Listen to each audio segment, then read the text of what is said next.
fue el pecado imputado a Jesús? Una explicación bíblica de las principales posiciones religiosas. Por el hermano Marvin Soto Flores. Introducción. Cuando escuchamos decir que Jesús cargó nuestros pecados, es muy fácil entender la frase de una manera equivocada.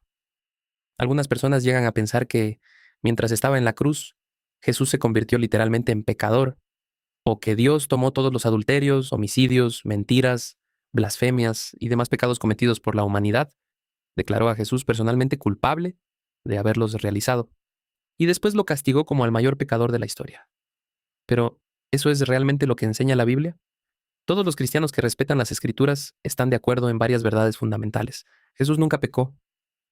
Jesús murió por nuestros pecados. Jesús llevó nuestros pecados sobre el madero.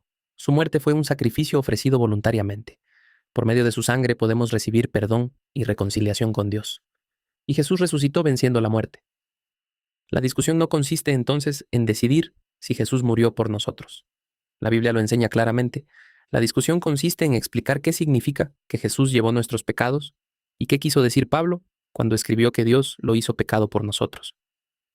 Para entenderlo, necesitamos distinguir tres cosas que muchas veces se mezclan. Una cosa es cometer un pecado, otra cosa es ser moralmente culpable de ese pecado, y otra muy diferente es asumir voluntariamente la carga, el sufrimiento o las consecuencias producidas por el pecado de otra persona. Jesús hizo lo tercero, nunca hizo lo primero, y precisamente por eso debemos investigar cuidadosamente si la Biblia enseña lo segundo. Primero, ¿qué significa imputar? La palabra imputar significa atribuir, contar o colocar algo en la cuenta de una persona. Podemos ilustrarlo con una deuda. Si una persona debe cierta cantidad de dinero y otra se compromete voluntariamente a pagarla, la segunda persona asume la responsabilidad de cancelar la deuda. Pero eso no significa necesariamente que ella fue quien originalmente contrajo la deuda, malgastó el dinero o actuó irresponsablemente. Por eso, cuando alguien afirma que nuestros pecados fueron imputados a Jesús, debemos preguntarle qué quiere decir exactamente. ¿Quiere decir que Jesús se volvió moralmente culpable de nuestros actos? ¿Quiere decir que Dios lo consideró autor de pecados que nunca cometió? ¿O solamente quiere decir que Jesús asumió voluntariamente el costo y las consecuencias necesarias para rescatarnos? Si no hacemos esta distinción, dos personas pueden usar la misma palabra y estar enseñando cosas muy diferentes. Segundo, el pasaje central. Segunda de Corintios, capítulo 5. Pablo está hablando del ministerio de la reconciliación. En el versículo 19 explica que Dios estaba en Cristo reconciliando consigo al mundo, y añade esta expresión, no tomándoles en cuenta a los hombres sus pecados. Después, en el versículo 20, los apóstoles ruegan a los pecadores, reconciliaos con Dios. Finalmente, el versículo 21 declara, al que no conoció pecado, por nosotros lo hizo pecado, para que nosotros fuésemos hechos justicia de Dios en él. Este pasaje comienza estableciendo la inocencia absoluta de Jesús. No conoció pecado. Jesús no practicó pecado, no participó del pecado, no tuvo comunión con el pecado, no fue engañado por el pecado, nunca tuvo una mente pecaminosa ni una conducta pecaminosa. Por lo tanto, la frase lo hizo pecado no puede significar que Jesús comenzó a ser moralmente malo. Hay además un detalle importante. En el versículo 19, cuando Pablo dice que Dios no toma en cuenta los pecados de los hombres, utiliza la palabra griega logizomai. Esa palabra significa contar, acreditar o imputar. Pero dos versículos después, cuando dice que Dios hizo pecado a Cristo, Pablo no utiliza la palabra logizomai. El versículo 21 no dice literalmente que Dios imputó nuestros pecados a Cristo. Esto no resuelve por sí solo toda la discusión, pero sí nos obliga a ser cuidadosos. No debemos introducir en el versículo una palabra que Pablo no utilizó y luego tratar nuestra explicación como si fuera la declaración literal del texto. Lo que el texto afirma es que Cristo, quien nunca conoció pecado, fue hecho pecado por nosotros. La pregunta es, ¿qué función tiene la palabra pecado en esa expresión? Tercero, lo hizo pecado. Puede significar lo hizo ofrenda por el pecado. En el Antiguo Testamento, una misma palabra podía utilizarse tanto para el pecado como para la ofrenda presentada por causa del pecado. Por ejemplo, Éxodo capítulo 29 habla de un animal que debía ser quemado porque era ofrenda por el pecado. En Oseas capítulo 4, versículo 8, se dice de ciertos sacerdotes, del pecado de mi pueblo comen. Evidentemente, nadie puede comer una transgresión moral. Lo que los sacerdotes comían era la porción correspondiente de las ofrendas presentadas por el pecado del pueblo. También Isaías capítulo 53, versículo 10, anuncia que el siervo pondría su vida en expiación por el pecado. Por eso existe una antigua y respetable explicación de 2 Corintios 5:21. Dios hizo a Cristo ofrenda por el pecado. La palabra griega hamartía normalmente significa pecado, pero en el lenguaje de la traducción griega del Antiguo Testamento también puede referirse a una ofrenda por el pecado. Esta posibilidad no ha sido reconocida únicamente por predicadores de las iglesias de Cristo. Traducciones protestantes ampliamente utilizadas en inglés, como la New International Version y la New American Standard Bible, incluyen ofrenda por el pecado como traducción alternativa de 2 Corintios 5:21. De acuerdo con esta explicación, Dios no convirtió a Jesús en pecador. Lo designó como el sacrificio perfecto que trataría definitivamente con nuestros pecados. Cuarto, los textos que debemos mantener unidos. Primera de Pedro capítulo 2, versículos 22 y 24, presenta dos verdades inseparables. Primero dice que Jesús no hizo pecado, ni se halló engaño en su boca. Después declara que Él mismo llevó nuestros pecados en su cuerpo sobre el madero. Pedro no encuentra contradicción entre estas dos afirmaciones. Jesús llevó nuestros pecados, pero no los cometió. Llevó la carga, pero nunca adquirió el carácter moral del pecador. Sufrió por los culpables, pero permaneció siendo el justo. Hebreos capítulo 9, versículo 28, dice que Cristo fue ofrecido una sola vez para llevar los pecados de muchos. Observe la relación entre las palabras. Cristo fue ofrecido para llevar los pecados. El contexto es sacerdotal y sacrificial. Jesús es simultáneamente el sumo sacerdote y el sacrificio perfecto. Llevar nuestros pecados significa tratar con ellos por medio de la ofrenda de su vida.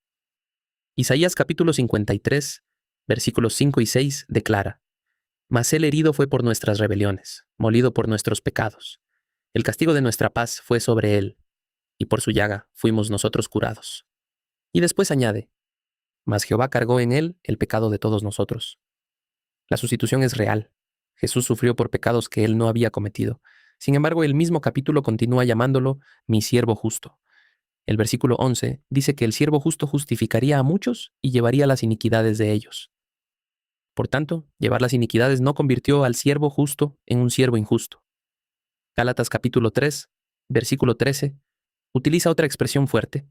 Cristo nos redimió de la maldición de la ley, hecho por nosotros maldición. Pero el propio versículo explica en qué sentido fue hecho maldición. Maldito todo el que es colgado en un madero. Jesús fue hecho maldición al sufrir la muerte vergonzosa y maldita de la cruz. No fue hecho transgresor de la ley. La expresión describe el sufrimiento que asumió, no una transformación pecaminosa de su carácter. Quinto, el simbolismo del día de la expiación. Levítico, capítulo 16, describe el día de la expiación. El sumo sacerdote colocaba sus manos sobre la cabeza del macho cabrío vivo y confesaba sobre él las iniquidades del pueblo. Simbólicamente los pecados eran puestos sobre el animal, y el macho cabrío los llevaba lejos, a tierra inhabitada. El animal no se convertía en un ser moralmente culpable. No podía convertirse en mentiroso, ladrón o adúltero. El rito representaba que Dios quitaba los pecados del pueblo y los alejaba de ellos. Este simbolismo puede ser utilizado de dos maneras. Quienes defienden la imputación penal dicen que anticipaba la colocación de nuestra culpa sobre Cristo. Quienes rechazan la transferencia de culpa responden que el simbolismo representa remoción, expiación y perdón, no la transformación moral del sacrificio en pecador. Lo que nadie debería concluir es que el animal se volvía moralmente malvado. De la misma manera, Cristo llevó el pecado sin convertirse en pecador. Sexto, la sustitución penal con imputación. Esta es probablemente la explicación más conocida dentro del protestantismo evangélico conservador. Es especialmente importante en las iglesias reformadas, presbiterianas y calvinistas, y también aparece entre muchos bautistas, luteranos y otros grupos evangélicos. En su formulación clásica existe una imputación triple. Primero, el pecado de Adán es imputado a sus descendientes. Segundo, los pecados de los elegidos son imputados a Cristo. Tercero, la obediencia y la justicia personal de Cristo son imputadas al creyente. La Confesión de Westminster enseña que Cristo cumplió perfectamente la ley, satisfizo plenamente la justicia del Padre y que su obediencia y satisfacción son contadas al creyente. Un reformado cuidadoso no afirma que Jesús comenzó a amar o practicar el pecado. La explicación distingue entre corrupción moral y responsabilidad judicial. Según esta posición, Jesús permaneció personalmente santo, pero la responsabilidad penal correspondiente a nuestros pecados fue colocada jurídicamente en su cuenta. Por eso recibió en la cruz la pena que correspondía a los pecadores. Esta explicación tiene la virtud de tomar muy en serio el carácter sustitutivo de la muerte de Cristo, la justicia de Dios y textos como Isaías 53. Pero también enfrenta preguntas importantes. ¿En qué texto se dice literalmente que nuestra culpabilidad personal fue imputada a Cristo? ¿Se puede transferir la culpabilidad moral de quien cometió el pecado a quien nunca lo cometió? ¿Por qué 2 Corintios 5:21 no utiliza la palabra imputar, aunque Pablo sí la utilizó en el versículo 19? ¿Debe interpretarse lo hizo pecado como transferencia jurídica de culpa o como designación sacrificial? Estas preguntas no niegan la sustitución de Cristo. Lo que cuestionan es una explicación particular del mecanismo de esa sustitución. Séptimo, la explicación católica, satisfacción y sacrificio. El catolicismo enseña que Jesús asumió nuestra condición humana, ofreció voluntariamente su vida y realizó una satisfacción perfecta por los pecados. En esta explicación, el pecado ofende el honor y la justicia de Dios. La obediencia, el amor y el sacrificio perfecto de Cristo reparan lo que la humanidad pecadora no podía reparar. Sin embargo, el catecismo católico aclara que Jesús no experimentó la reprobación como si él mismo hubiera pecado. Enseña que el amor redentor siempre mantuvo unido al Hijo con el Padre. Por consiguiente, el catolicismo puede hablar de sustitución, satisfacción, expiación y sacrificio, pero no depende necesariamente del sistema reformado de triple imputación. Octavo, la explicación ortodoxa. Cristo vencedor, liberador y sanador. El cristianismo ortodoxo oriental suele colocar el énfasis en la victoria de Cristo. Por medio de su encarnación, muerte y resurrección, Jesús entró en nuestra condición mortal, derrotó al pecado, venció al diablo, destruyó el poder de la muerte y abrió el camino para la restauración de la humanidad. En esta tradición se habla de sacrificio, purificación y reconciliación. Algunos escritores ortodoxos incluso utilizan lenguaje de sustitución y de castigo soportado por Cristo. Pero normalmente se rechaza la idea de que el Padre transfiriera nuestra culpabilidad moral a Jesús y después descargara su ira sobre él como si fuera personalmente perverso. El énfasis se encuentra en que Dios mismo, en Cristo, entró en nuestra muerte para rescatarnos y sanarnos. No debemos presentar la posición ortodoxa como si negara el sacrificio o la justicia divina. Más bien, organiza esas verdades alrededor de la victoria, la liberación y la restauración, en vez de colocarlas únicamente dentro de un tribunal imaginario. Noveno, la explicación sacrificial sin transferencia de culpa. Esta es la posición representada en los comentarios de Bill H. Reeves y Wayne Partain. Según esta explicación, Cristo murió verdaderamente en lugar de los pecadores. Su muerte fue sustitutiva. Él sufrió lo que nosotros merecíamos y fue tratado como quien ocupaba el lugar de los condenados. Pero nuestros actos pecaminosos y nuestra culpabilidad moral nunca se convirtieron en sus actos ni en su culpabilidad personal. Reeves explica que Cristo fue hecho sacrificio por el pecado. Dios permitió que muriera en el lugar del pecador, pero Cristo nunca llegó a ser pecador. Partain explica que la palabra pecado, en 2 Corintios 5:21, funciona como una manera abreviada de decir ofrenda por el pecado. Partain también establece una comparación interesante con Mateo capítulo 8, versículo 17. Allí se dice que Jesús tomó nuestras enfermedades y llevó nuestras dolencias. ¿Cómo llevó Jesús las enfermedades? No enfermándose con todas las enfermedades que sanaba, sino quitándolas del pueblo mediante su poder. De la misma manera, cuando llevó nuestros pecados, no se convirtió en pecador. Murió para que nuestros pecados pudieran ser quitados y perdonados. Esta posición afirma sustitución, expiación, sacrificio, redención y perdón, pero rechaza la transferencia literal de culpabilidad moral de una persona a otra. Décimo, la teoría gubernamental y la influencia moral. Existen otras explicaciones protestantes menos dominantes. La teoría gubernamental enseña que la muerte de Cristo demuestra públicamente la gravedad del pecado y sostiene el gobierno moral de Dios, en lugar de afirmar que Jesús recibió exactamente el castigo individual de cada pecador. Presenta la cruz como la gran demostración de que Dios no puede tratar el pecado como algo insignificante. La teoría de la influencia moral pone el énfasis en la revelación del amor de Dios. Cristo muere mostrando hasta dónde llega el amor divino, quebrantando la dureza del corazón humano y llamándonos al arrepentimiento. Estas explicaciones contienen elementos verdaderos. La cruz demuestra la justicia de Dios y también revela su amor. Sin embargo, si se utilizan de manera aislada, pueden quedarse cortas. La muerte de Jesús no fue solamente una demostración pública ni únicamente un ejemplo conmovedor. Fue un sacrificio real por nuestros pecados. 11. La responsabilidad personal y Ezequiel 18. Ezequiel capítulo 18, versículo 20 declara: El alma que pecare, esa morirá. El Hijo no llevará el pecado del Padre, ni el Padre llevará el pecado del Hijo. Este texto establece la responsabilidad moral personal. Dios no declara culpable a una persona por el pecado cometido por otra. Algunos utilizan este pasaje para rechazar toda sustitución. Pero eso iría demasiado lejos, porque Isaías 53, Primera de Pedro 2 y Hebreos 9 enseñan claramente que Cristo llevó nuestros pecados. La clave está en distinguir entre atribución injusta y sacrificio voluntario. Ezequiel condena la idea de castigar a una persona como autora moral del pecado cometido por otra. La cruz, en cambio, presenta al Hijo de Dios ofreciéndose voluntariamente para rescatar al pecador. Jesús dijo que nadie le quitaba su vida, sino que él la ponía de sí mismo. Por tanto, no estamos ante un tercero indefenso castigado arbitrariamente. Estamos ante Dios actuando en Cristo para reconciliar consigo al mundo. Duodécimo. ¿El Padre abandonó y aborreció a Jesús? Con frecuencia se escucha que cuando todos los pecados fueron imputados a Jesús, el Padre ya no pudo mirarlo, le volvió la espalda y rompió su comunión con él. Marcos capítulo 15, versículo 34, registra el clamor de Jesús. Dios mío, ¿por qué me has desamparado? Estas palabras expresan sufrimiento verdadero y citan el comienzo del Salmo 22.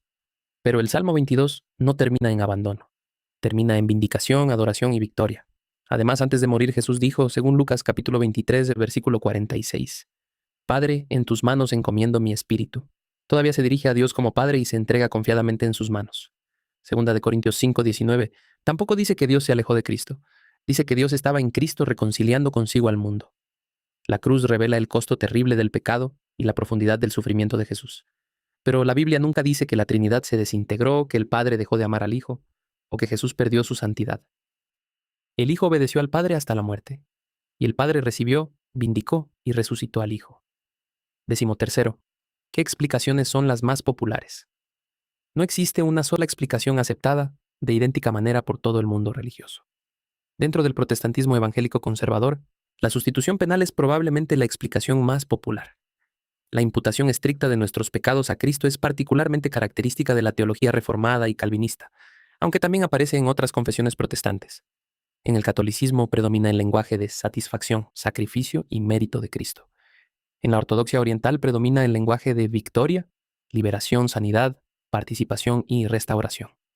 En la corriente representada por Reeves y Partain se enseña el sacrificio sustitutivo de Cristo, pero se rechaza la transferencia de culpabilidad moral. En algunos círculos arminianos y metodistas aparecen la teoría gubernamental y otras explicaciones, normalmente combinadas con la enseñanza del sacrificio de Cristo. Por eso no debemos confundir popularidad con verdad bíblica.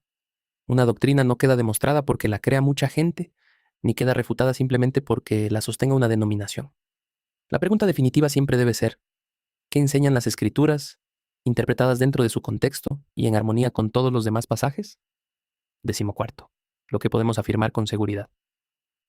Después de considerar las diferentes posiciones, podemos establecer varias conclusiones bíblicas firmes.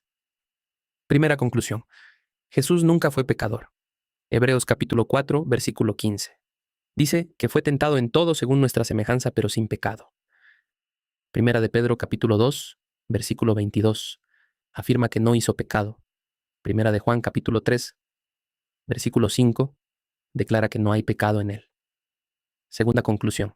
Jesús murió realmente por nuestros pecados y en beneficio de los pecadores. Primera de Corintios capítulo 15, versículo 3, declara que Cristo murió por nuestros pecados conforme a las Escrituras. Primera de Pedro capítulo 3, versículo 18, dice que Cristo padeció una sola vez por los pecados, el justo por los injustos, para llevarnos a Dios. Tercera conclusión. Su muerte fue voluntaria. Jesús no fue una víctima sorprendida por los acontecimientos. Se entregó a sí mismo. Juan capítulo 10 enseña que nadie le quitaba la vida, sino que Él la ponía voluntariamente. Cuarta conclusión. Su muerte fue sacrificial y sustitutiva. Jesús ofreció su cuerpo y su sangre. Murió el justo por los injustos. Ocupó el lugar que nosotros no podíamos ocupar y realizó la obra que nosotros no podíamos realizar. Quinta conclusión. Llevar nuestros pecados no significa haberlos cometido.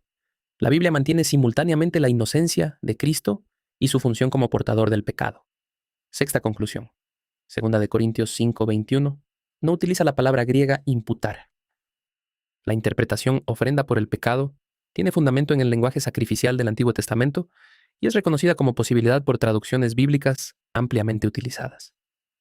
Séptima conclusión. La Biblia enseña que Dios perdona realmente al pecador. Segunda de Corintios 5:19 no dice que Dios continúa viendo al creyente como culpable, pero simplemente finge no verlo. Dice que no le toma en cuenta sus pecados. Romanos capítulo 4 relaciona la no imputación del pecado con el perdón de las iniquidades. Cuando Dios perdona, el pecado queda perdonado. La sangre de Cristo limpia. El pecador reconciliado deja de estar bajo condenación. Conclusión general. Entonces, ¿fue el pecado imputado a Jesús? Todo depende de lo que la persona quiera decir con la palabra imputar. Si quiere decir que Jesús asumió voluntariamente nuestra carga, ocupó nuestro lugar y sufrió la muerte necesaria para que pudiéramos recibir perdón, comprendemos la intención. Esa verdad está ampliamente enseñada en las Escrituras. Pero si quiere decir que Dios convirtió a Jesús en un pecador real, que lo declaró autor moral de todos los crímenes de la humanidad, que el Padre comenzó a aborrecerlo o que el Hijo perdió su santidad, debemos responder claramente que no. La Biblia nunca enseña eso. La manera más segura y bíblica de expresarlo es la siguiente. Jesús nunca fue hecho pecador ni moralmente culpable de nuestros actos. Voluntariamente ocupó el lugar de los pecadores. Ofreció su cuerpo sin mancha como sacrificio por el pecado.